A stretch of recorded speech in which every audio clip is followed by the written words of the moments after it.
Patuloy na ipatutupad ng Senado ang heightened alert status kasunod ng rekomendasyon ng Armed Forces of the Philippines at Philippine National Police. Ayon kay Senate President Sherwin Gatchalian, napagkasunduan ito sa pulong kasama sina Senator Ping Lacson, Senator Tito Soto at mga opisyal ng AFP at PNP.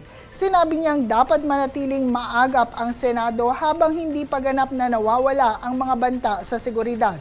Humingi rin anya sila ng dagdag na intelligence support at coordination mula sa mga law enforcement agency. We have 20 plus marine contingent here. So dapat coordinated.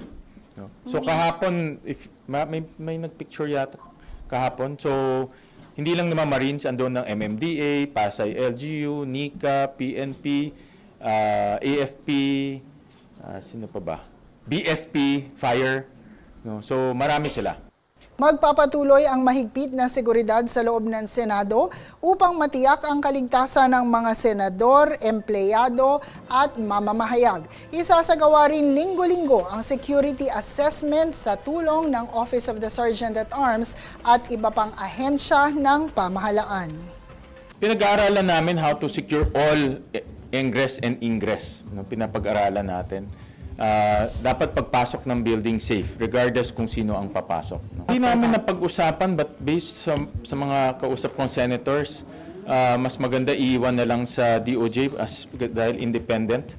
No? So we cannot investigate ourselves. No? So in the next few days we'll coordinate with the DOJ on that report. No?